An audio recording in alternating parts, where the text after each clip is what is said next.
Bonjour, chers élèves. Je suis Mokhtar Sutigal, professeur de français du secondaire. Heureux de nous retrouver autour de cette nouvelle séquence qui porte toujours sur l'emploi des temps simples de l'indicatif.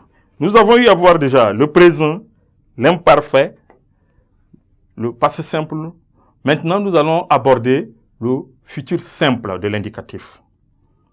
Le futur simple exprime des faits qui ne sont pas encore réalisés, mais qui se produiront dans l'avenir.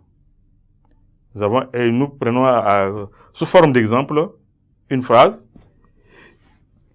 Tu lui remettras son argent quand il viendra. Il faut remettre l'argent à l'intéressé là. Il faut lui remettre plus tard quand il va être là. Tu lui remettras. Pas en ce moment, mais au moment où il sera là, il faut lui remettre ça. C'est pourquoi je disais que c'est un temps qui exprime des faits qui ne sont pas réalisés, mais qui se produiront dans l'avenir. On utilise généralement le futur simple pour atténuer une expression. Quand vous voulez poser par exemple une question, c'est-à-dire vous voulez avoir des informations, il faut savoir poser la question pour vous permettre d'avoir une bonne réponse ou vous permettre d'avoir la réponse. Parce que lorsque la question est mal posée, vous risquez de ne pas avoir de réponse. Je peux dire par exemple un exemple. Voudrez-vous un peu un verre d'eau?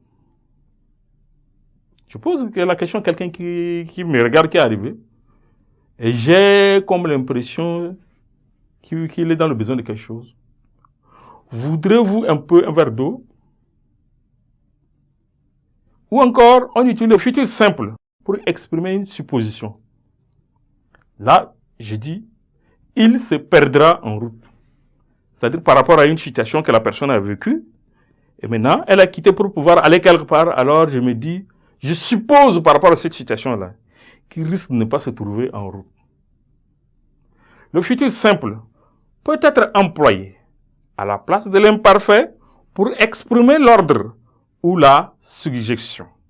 Et là, en exemple, nous pouvons dire, tu prépareras le repas de l'après-midi. C'est un ordre.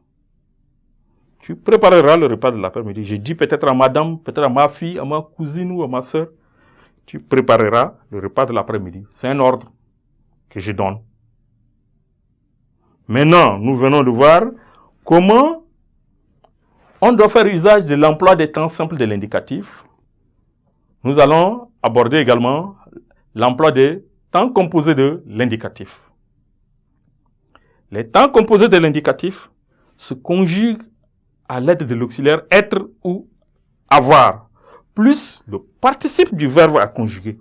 Voilà la différence entre l'emploi des temps simples et l'emploi des temps composés. L'emploi des temps simples, c'est fait sans auxiliaire, mais l'emploi des temps composés se fait avec l'auxiliaire être ou bien l'auxiliaire avoir, plus le participe passé du verbe à conjuguer.